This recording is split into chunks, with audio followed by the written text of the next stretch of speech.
बोलिए, रुक जाइए। पहला एक ऐसा टॉपिक लेके चलते हैं जो दोनों के लिए कन्वर्जेंस है, जितने बच्चे बैठे दोनों को पढ़ना है। आप लोग उसका बेसिक कंसेप्ट ऑफ केमिस्ट्री में स्टार्टिंग में and solution is in 12th first chapter, very essential and important topic. Solution अगर हम बात करें तो किसको कहेंगे सॉल्यूशन?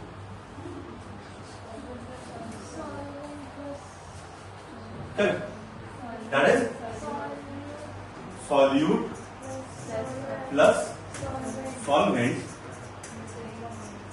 जो क्रिएट करते हैं, दैट इज कॉल्ड सॉल्यूशन।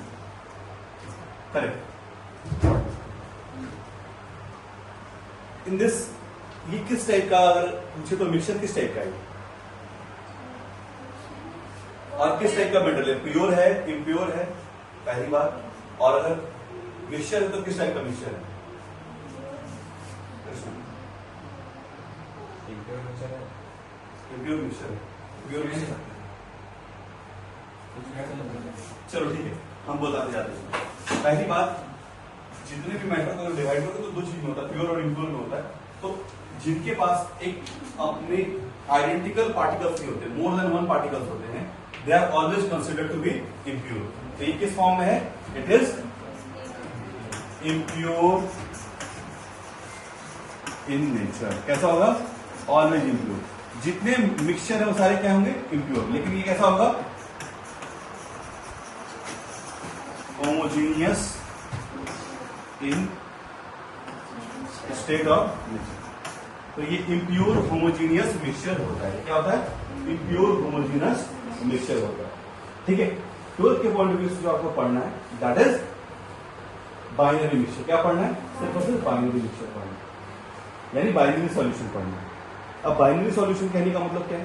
एक सॉल्यूशन में सॉल्वेंट कितने टाइप के हो सकते हैं या कितने हो सकते हैं? 1, 2, 3, कितने? 2 हो सकते हैं। और सॉल्यूट कितने हो सकते हैं?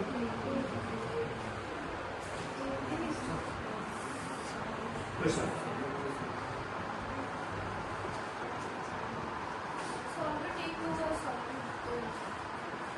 सॉल्वेंट 1 और सॉल्यूट 2।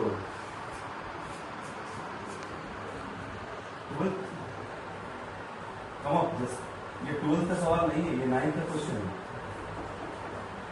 11th वाले भी जवाब दे सकते हैं। कितने मैक्सिमम सॉल्वेंट हो सकते हैं? ऐसे सॉल्वेंट का क्राइटेरिया क्या है? हम इतना डिटेल नहीं, सॉल्वेंट का क्राइटेरिया क्या होता है? What are solvents which are maximum in number या मैक्सिमम इन क्वांटिटी। अब पूछिए अगर मैक्सिमम लगा दो तो इसकी वो अकेला हो जाएगा। तो किसी सॉल्यूशन में solvent will be always single. ये हमेशा क्या होगा? सिंगल होगा ना, क्योंकि ये हमेशा क्या होगा? मैक्सिमम।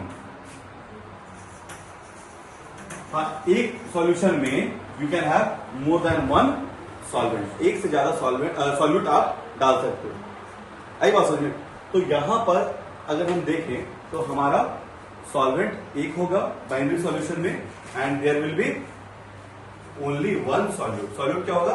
Only one. क्लियर? तो ये पूरे चैप्टर को अगर हम समराइज करें, सिर्फ 3 चीज आपको पढ़ना है। जो कभी हम स्टार्ट करें क्लास तो विल डिस्कस ये चैप्टर मात्र 3 चीजें खत्म। पहला introduction and types of solution, दूसरा सॉल्युबिलिटी ऑफ सॉल्यूशन, तीसरा property of solution that is colligative properties. क्या पढ़ना है? Colligative properties. चैप्टर इतने में ही समान। तो पहला चैप्टर खत्म। आप लोग तैयार हो क्वेश्चंस के लिए? डन। तो पहला सवाल है आप लोग के लिए इतना समझाने के बाद कि अगर हम आपसे पूछे कि आयरन प्लस मर्करी, ये अमेल्गम बनाया, ये अमेल्गम बनाया। मान लो ये हम 5 ग्राम लेते हैं और ये 5 ग्राम लेते हैं, इसमें सॉल्यूट कौन सा हो? सॉल्यूट कौन सा हो?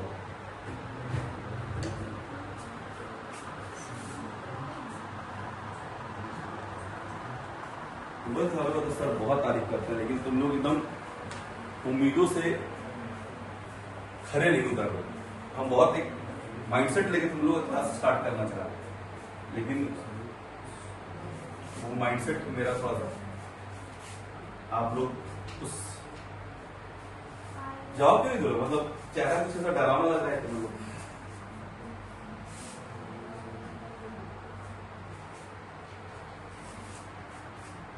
क्या होगा इसमें सॉल्वेंट और क्या होगा सॉल्यूट?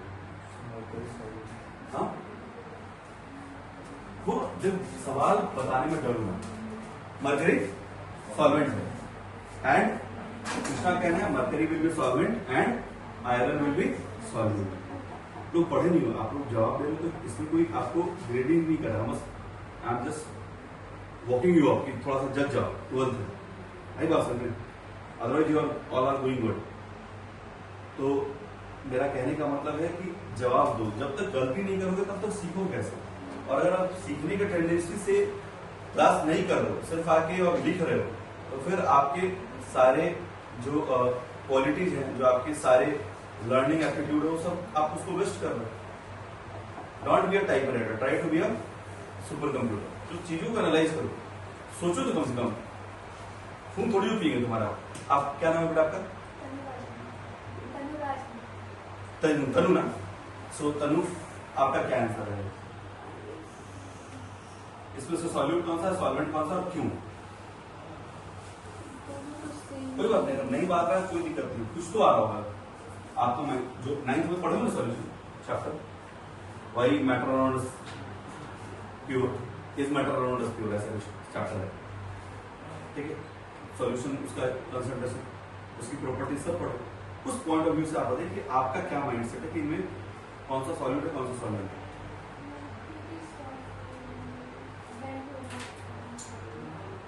चलो, यू आर सपोर्टिंग कृष्ण, दोस्ती या लॉजिक? लॉजिक क्या है आपका? तो फिर सिर्फ दोस्ती हो गया, बिना लॉजिक का आंसर है तो दोस्ती है। आप बैठो, बैठो। क्या नाम है आपका? सो आपके हिसाब से मरकरी सॉल्वेंट होगा and iron will be solvent, but ऐसा है नहीं। ये जनरल हमारा, बट ये हमारा जनरल माइंडसेट यही कहता है। बट ये सवाल पूछा ओलंपियाड में, दिस विल रियलाइज दैट ये 9th लेवल का क्वेश्चन है, 9th ओलंपियाड क्वेश्चन।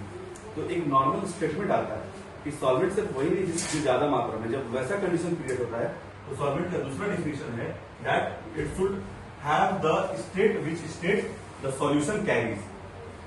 तो जिस स्टेट में सॉल्यूशन दिखता है ना, वही सॉल्वेंट का स्टेट होता है। आई बात समझ में? Obviously, mercury was liquid and the amalgam is solid. तो क्या सॉल्यूशन ने उस स्टेट को कैरी किया? नहीं कैरी किया। किसके स्टेट को कैरी किया? तो कौन हो गया सॉल्वेंट? बात समझ में आई? So we'll continue this chapter. If I'll continue and I'll continue with complete detail.